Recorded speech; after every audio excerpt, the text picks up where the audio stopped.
education. Madam, this year has posed a very unique and an unprecedented challenge to the whole world because we had to face a once-in-a-century pandemic. Across the world, schools, universities, and institutions of higher learning suffered greatly, and students in most universities across the world, most schools across the world, had to discontinue their education for a period of 1 year. In most advanced countries, children were not allowed to take examinations, and they were made to repeat the whole year because they couldn't face the examinations because of classes not taking place. The sole exception to this global reality was India, because under the leadership of Prime Minister Narendra Modi, as soon as the pandemic started in the country, digital education and giving education through every mode possible, whether it was through TV, whether it was through radio, whether it was through podcasts, or every such digital medium was utilized and ensured that those schools were stopped, learning did not stop in India.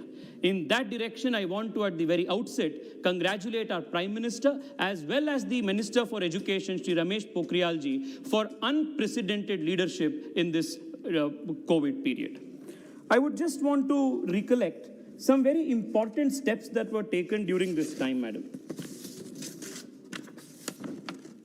Under the PM Vidya Diksha program, which was launched in May 2020 under the Atmanirbhar Bharat program, a digital infrastructure for education was created. Many members were rightly raising questions on how many people, how many students has this reached out to? How many students in a country as diverse as ours could benefit out of this? It is a matter of great pride, Madam, to place on record that this platform, the PM E-Vidya Diksha platform, which is based on artificial intelligence and is highly scalable, has since the lockdown received 1,000 crore page hits and over 40 crore scans of video content. This is the highest ever in the world. It is a first initiative as well as the highest reached initiative, and the special congratulations must go to the Minister of Education for bringing this pioneering leadership. Madam, at the same time, textbooks in 31 Indian languages with QR code embedded literature material was given to more than 45 crore elementary school children in the country. More than 3,800 textbooks of various grades of states and union territories, including over 350 textbooks of NCERT and 15 Gyanvani FM radio channels. All of these were incorporated to ensure that learning did not stop during the pandemic. Madam, at the very same time, the government also ensured that examinations were also held on time. Perhaps India is one of the only countries in the world today which has held all examinations, including school examinations and the examinations to the highest learning institutions, universities, on time during the pandemic. And for that reason, again, the Prime Minister as well as this government deserve special recognition and special praise.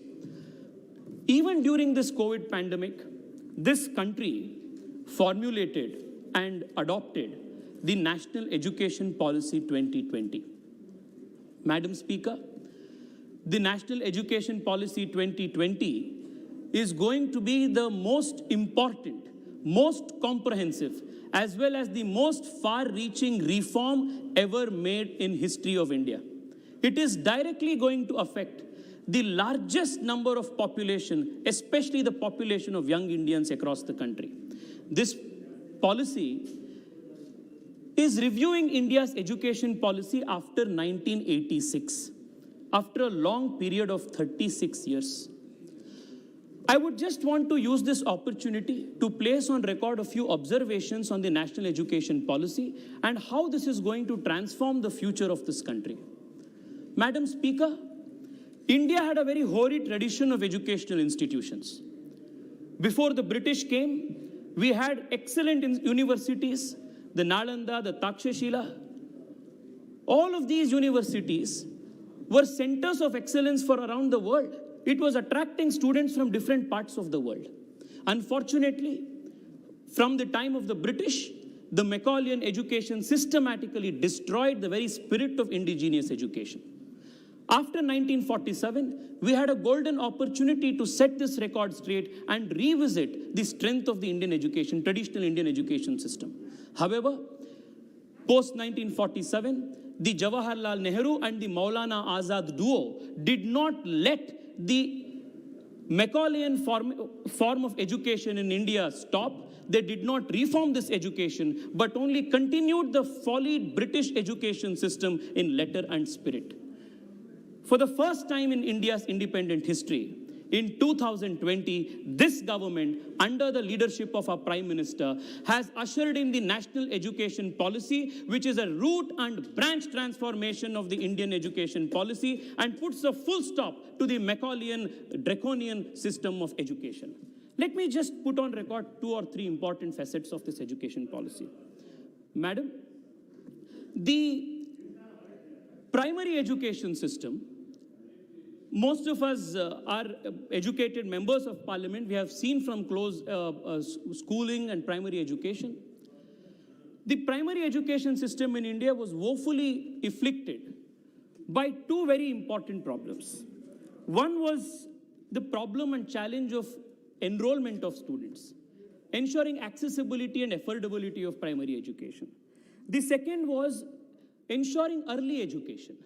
This important policy for the first time recognizes that 85% of mental makeup and growth of children take place from the age of 1 year to 6 years and therefore emphasizes on starting education well before age 6. This is a monumental step in the right direction that this national education policy is taking. Madam Speaker, the other important step this education policy is taking is in reframing the pedagogy.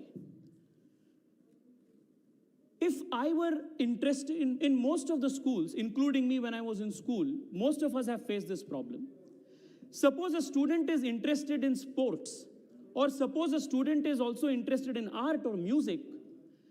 It was all considered to be extracurricular or co-curricular activities and was not given as much emphasis on, say, as learning mathematics or science. This deprived a lot of children who were extremely gifted from pursuing those fields because they were considered non-curriculum or they were considered extracurricular. This education policy therefore makes this very important correction by removing this artificial distinction between curricular and non-curricular pursuit of education and places everything on the same pedestal and gives opportunity to young Indians, especially school-going Indians, to pursue all those talents which they are good at. This in the coming years will result in a very important measure, madam, because tomorrow's Indians will pursue this path of theirs, the choice of theirs, talent of theirs, and will ensure that India will perform extremely well at global competitions, whether it is sports or otherwise. This is a very important step in that direction. Madam, we all know how we have passed our examinations. Our education system focused more on rote learning, on memorizing answers than understanding concepts, which is why many young Indians across the country, you will find many of them wearing t-shirts which said, "I was born intelligent, but education spoiled me." Because in schools, focus was given on by-hearting answers than understanding concepts and arriving at conceptual clarity. For the first time, this education policy rightly makes a move and towards ensuring that we learn less content, but learn how to learn. Because learning how to learn is more important than gathering information in an age where digitally any kind of information is easily accessible and available. This is also going to change greatly the coaching culture in India. Every student in any educational institution will emphasize more on which guide to buy, which guidebook to learn, which coaching class to attend. In this country, guidebooks have more important than textbooks. Coaching centers have more important than classroom lectures, because conceptual learning was not emphasized as much as rote learning. This very important lacunae of the education system, especially in primary education, has been removed. Madam Speaker, the other big challenge that this country faced was in the higher education segment. Due to stringent regulation, higher education system faced a severe shortage of supply. So much so that for one available medical seat, there were at least 15 to 20,000 people applying for that seat.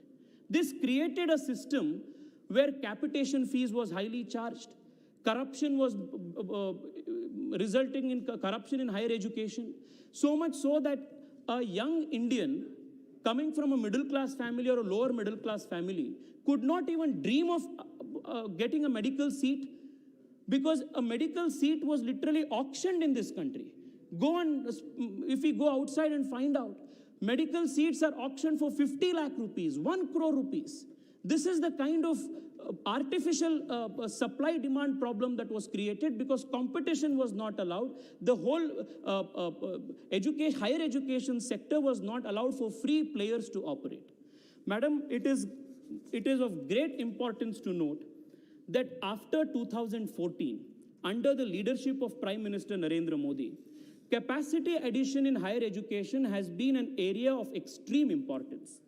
Since 2014, just the number of MBBS seats alone, madam, has increased by 48% from around 54,000 in India in 2014 to 80,000 seats in 2020. In a matter of 6 years, we have increased this by 48%.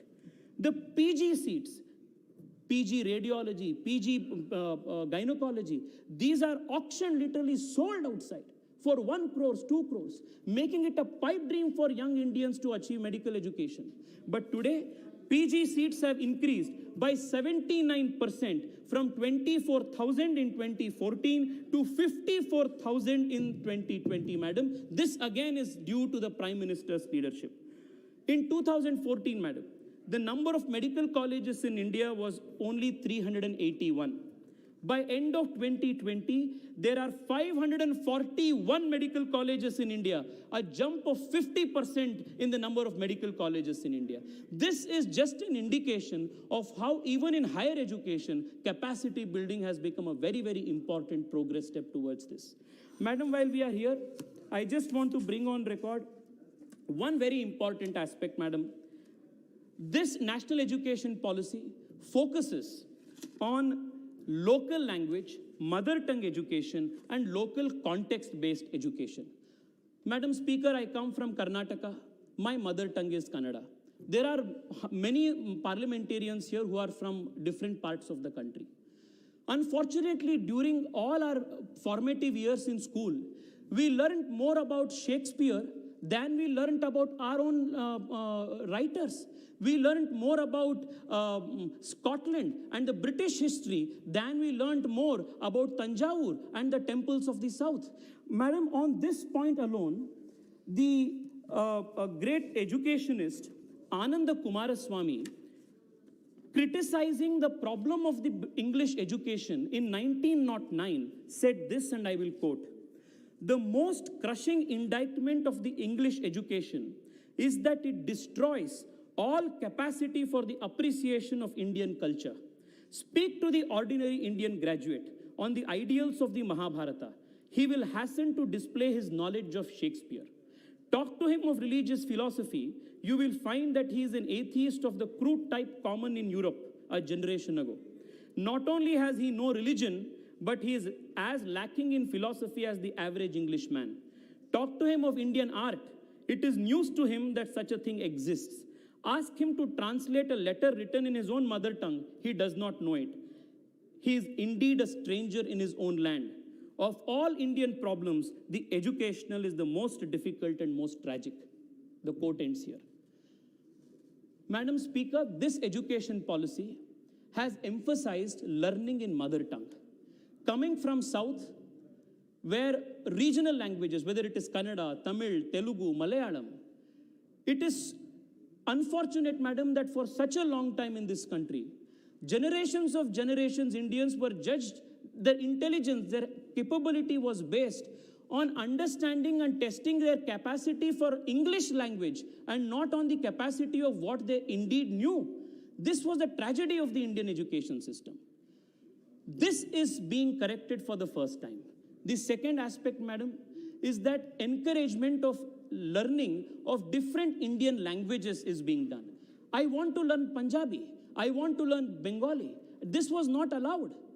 For the first time in India's independent history, all across the country, under the 3-language policy, 2 Indian languages from whichever part of the state is being allowed to be learnt, madam. This is not only going to encourage regional languages, but is also going to give strength in the coming days to promoting, preserving, and writing new literature, especially technical literature in our own mother tongue.